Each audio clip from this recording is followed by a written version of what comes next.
Her parents paid me to end us. They say every love story has a price. But they never tell you what happens when someone else pays it for you. I was 22 when I met Anna. We weren't supposed to meet. Not really. I was finishing my final year at a mediocre university, juggling part-time jobs and swallowing the bitter knowledge that I couldn't afford mistakes. She was incandescent. A quiet storm. The kind of girl you don't meet, you witness. Our first conversation lasted 4 hours. In a too-small coffee shop on campus, surrounded by textbooks and winter jackets, we shared a single blueberry muffin and secrets we hadn't said aloud in years. She told me about her mother's obsession with excellence, about how her father thought emotions were distractions, and how every time she painted something too raw, they asked her if she was feeling unstable again. I told her about my childhood in a 2-bedroom flat with a leaking ceiling and a mother who worked night shifts just to keep the lights on. I told her I didn't believe in fate until she walked in wearing that blue sweater with a rip near the sleeve and sat next to me like she'd done it 100 times before. She smiled like she saw something in me that even I'd forgotten existed. And for a while, maybe a few months, I believed love was stronger than circumstance. Anna had this way of looking at the world like it owed her nothing. Maybe because she'd had everything her whole life. Tutors, trips abroad, private therapy, ballet since age 6. But there was a sadness in her, like she wanted to earn her place in the world instead of inheriting it. She fell in love with me fast. I think I fell faster. Late nights in the library turned into long walks through the city. She started painting me, not literally at first, but in the abstract. Her strokes were fierce, jagged, and always dark around the edges. She once said I reminded her of a cliff, still, worn, but always on the verge of crumbling into something beautiful. I asked her to explain that, and she just kissed me. I met her parents on a rainy Tuesday in November. They lived just outside the city, in a house that looked like it belonged in a magazine for people who spent money to feel important. Her father greeted me with a handshake that lingered too long. Her mother smiled, but the corners of her mouth twitched like she'd just tasted something sour. Dinner was roasted lamb, red wine I couldn't pronounce, and questions about my ambitions. "What do you plan to do after graduation?" her father asked. "I'm looking into public policy work. Something in government, maybe. I want to help people." He said.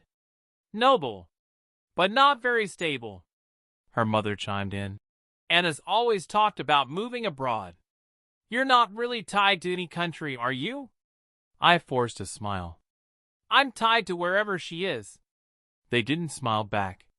Later that night, Anna curled up beside me in bed. "I'm sorry about them," she whispered. "They don't bother me." She looked up at me. "They don't think we're compatible." "I'm not dating them," I said.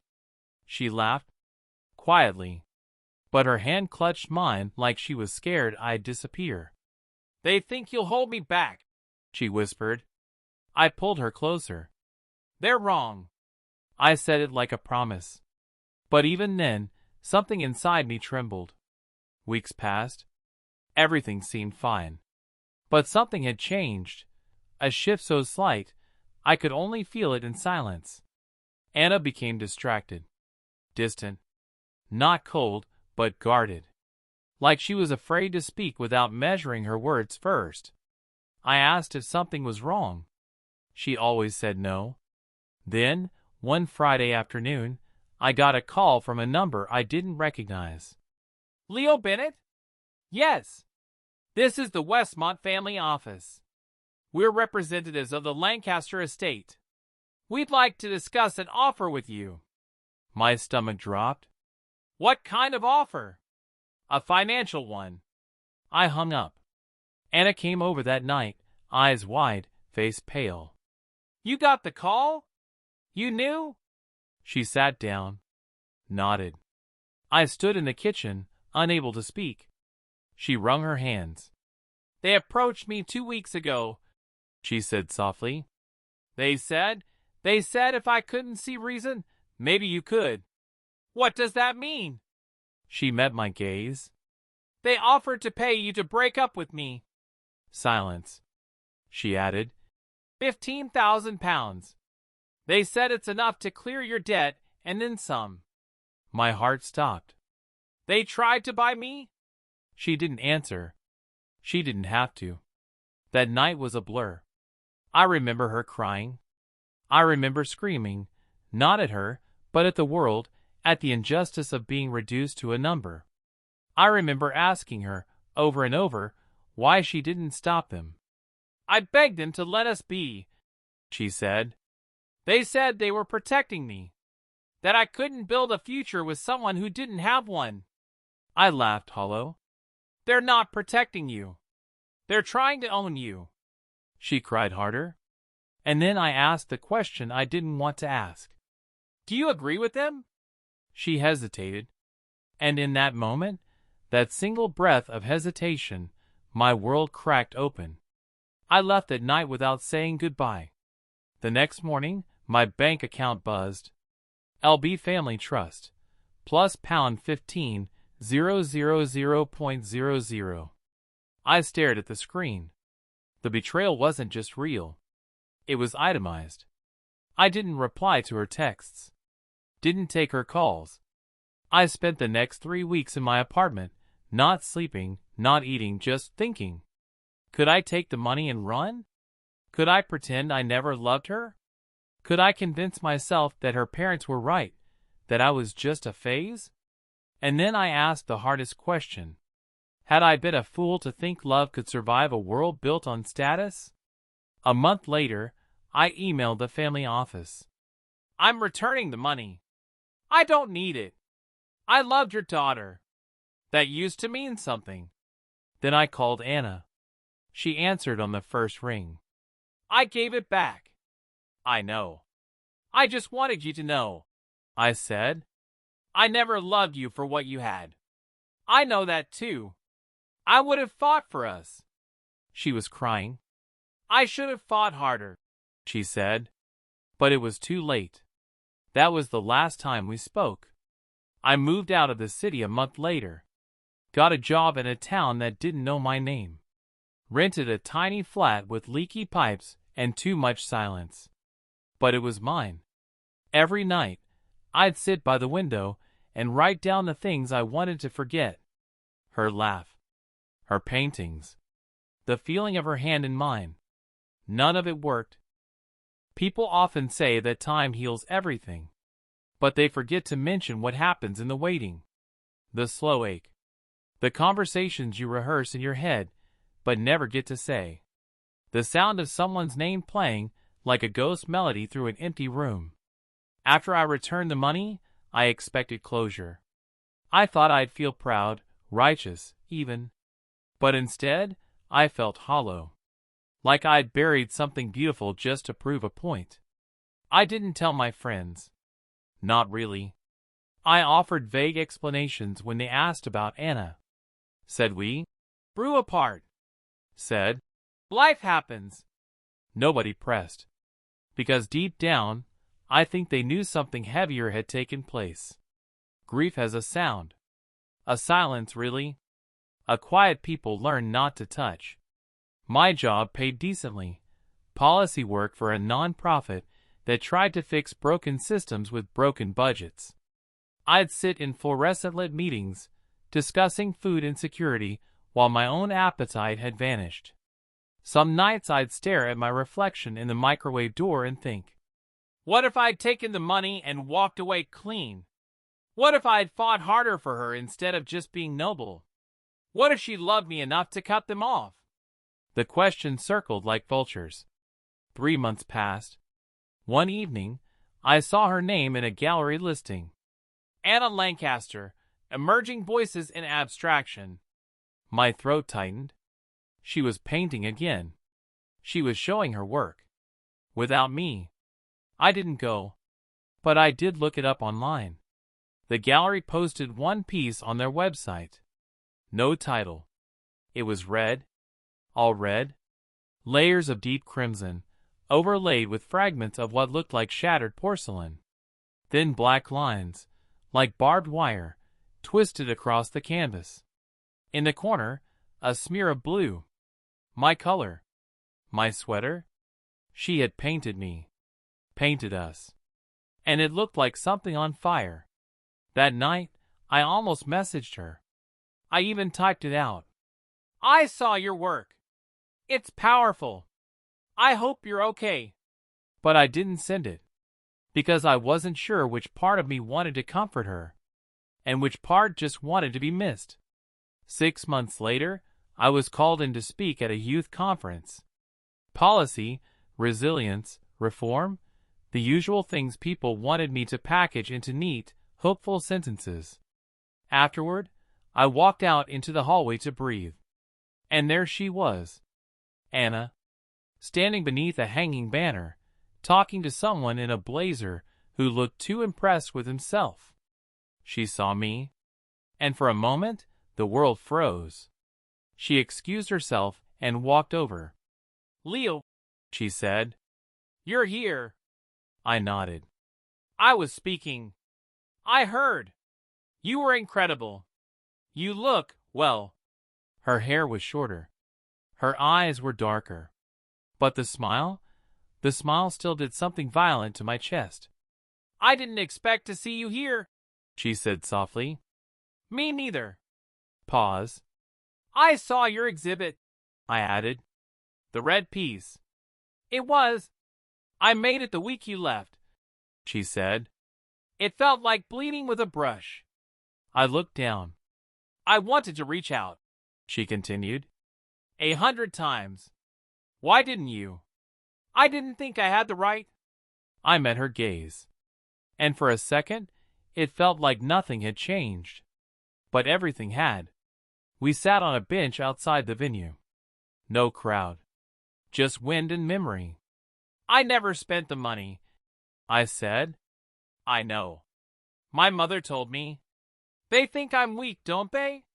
No, she said. They think you're dangerous. I laughed. That's a new one. You made me question everything I was taught to accept. That's threatening, Leo. You changed me. Silence. Then why didn't you choose me? I whispered. She didn't speak right away. My whole life, they told me love was a privilege, not a right. That I could have it only if it didn't disrupt the plan. They raised me in a house of conditions. You were unconditional. And I didn't know how to hold that without fear. I looked at her. Really looked. There were lines near her eyes now. Faint but earned. A quietness in her that hadn't been there before. I loved you, she said. I know. I still do. I closed my eyes. The wind blew through the trees. I never stopped loving you, I replied. But I didn't reach for her hand. Because something inside me knew. Love wasn't enough anymore. We parted with a hug. It was long. Too long. The kind of hug that aches in your arms the next morning. I went home and stared at the ceiling all night. She was still there, inside me. In every song, every pause between words. But love without trust is just longing. And longing doesn't build a life. 3 days later, I received a letter. From her father. Typed. Formal. He thanked me for my discretion. Said he understood why I returned the funds. Then he wrote, Please understand our actions came from a place of love and protection. We only wanted what was best for our daughter. We still do. He enclosed a check. £25,000.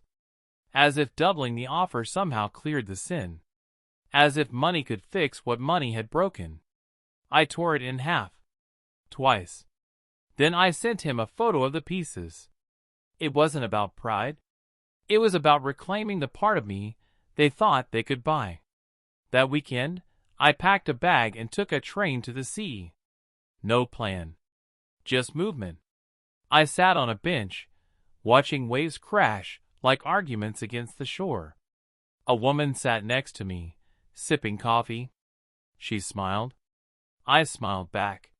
She asked what I was reading. I wasn't. But I told her anyway. We talked for an hour. Nothing deep. Nothing romantic. But her voice didn't sound like Anna's. And that was the first time I felt free. It's strange, the way love lingers in your body long after it leaves your life. Like the scent of her shampoo on a sweater you haven't worn in months. Or the way you still reach for your phone when something funny happens, forgetting there's no one left to send it to. I thought I'd buried her. Not in a cruel way, not in anger, but gently, the way you bury something you once loved so much. You have to let it die carefully. But grief has its own calendar. And mine wasn't done with her. It started with a letter. A real one. Mailed. Handwritten. Ink smudged at the edges like it had been folded and unfolded a dozen times. No return address. Just my name. And her handwriting. I didn't open it at first. I left it on the kitchen counter for a day. Then 2. Then a week. Every morning, I looked at it like it might detonate. Because I knew, whatever was inside would rewrite something in me. Eventually, late on a sleepless Sunday night, I opened it. Leo, if you're reading this, I guess I finally found the courage to send it. I'm sorry. Not just for the money. For everything. I've written and rewritten this letter in my head more times than I can count. Every version sounds like an apology, and maybe that's what it should be. But more than that, I just want you to know the truth. The day my parents offered you that money, I was in the room. Not physically, but emotionally. I had already become part of the machine they built around me. I didn't stop them, because some small, scared part of me believed them. Believed that love should be earned. That partnerships should be practical. That safety matters more than soul. But then you said no. You said no to money. You said yes to dignity. And I watched the only man who had ever truly loved me walk away because he wouldn't let himself be bought. And that should have made me fight harder. But I froze. Because you made me feel something I didn't know how to live inside. I wanted to tell you this in person. I just never had the courage to look you in the eye and say, "You were the best thing I ever had, and I let you go like it was nothing." But it wasn't nothing. You were everything. I don't expect you to respond. I don't even know if you'll ever read this. But just in case, I still love you. I think I always will. And I hope, wherever you are, you've found something, or someone, that sees the value in you the way I never did when it mattered most. With love, Anna. I read it 3 times. The 4th time I cried. Not the kind of tears that crash down like thunder, but the quiet ones. The kind that slip out when your soul finally exhales. I didn't write back. Not because I hated her, but because sometimes the most honest thing you can say is nothing. Instead, I went outside. It was cold. Autumn in its final days. Leaves swirling like ash. Sky the color of old regrets. I walked for an hour. Past the corner shop where I used to buy her almond milk. Past the park bench where she once said, "I feel safe when I'm with you." I realized I hadn't thought about that moment in months. And I wasn't sure if that was healing or forgetting. Over the next few weeks, I carried her letter in my jacket pocket. Not to romanticize it, but because it reminded me of how far I'd come. There was a time I would have run back to her the second I read it. Now, I wasn't so sure. Then one morning, I got a message from her best friend, Mara. Just 2 words. "Call me." My heart stopped. I dialed. She picked up immediately. "She's engaged," Mara said. Silence. "To someone new," she added. "Not her parents' pick. A musician. Nothing fancy. Just a guy who makes her laugh." I swallowed. "Is she happy?" "She looks happy." Pause. She mentioned you the other day. Said she hoped you're doing okay? I didn't know what to say. After the call, I went to a small bookstore downtown. Bought a journal. On the first page I wrote, "She's gone. Not because she stopped loving me, but because sometimes love isn't enough, not when it's born in a place that never taught her how to choose herself. I forgive her. And I forgive myself. Now I begin again." That night, I started writing again. Not just journaling. Stories. Dialogues. Pieces of myself I hadn't known how to touch in years. Anna had been my muse. But grief was my ink. And for the first time, I didn't write to get her back. I wrote to get me back. 6 months later, I published an essay. A personal one. About love, identity, and the cost of staying silent. It went viral. Emails flooded in. People telling me I'd put their pain into words. One woman wrote, "You said what I never could. He left because he thought I needed saving. I wish I could have told him I needed choosing." Life didn't suddenly become magical. I still missed her on rainy days. Still heard her laugh in old songs. Still sometimes caught myself imagining what our apartment might have looked like. But pain softened, and memory became something I could hold without shaking. One night, a new woman sat across from me in a quiet bar. Warm eyes. Honest voice. She asked me what I'd do if I had one wish. And I said, I'd wish to go back and tell my younger self that love doesn't have to hurt to be real. She smiled. I think she understood. I never saw Anna again. Not in person. But one day, I saw a painting of hers in a gallery window, untitled again. This one wasn't red. It was green. Soft. Gentle. Like spring after a long winter. There was no blue. No black lines. Just a figure standing in a field, arms open toward the sky. Free. And that's when I knew. She was okay. And so was I. The end.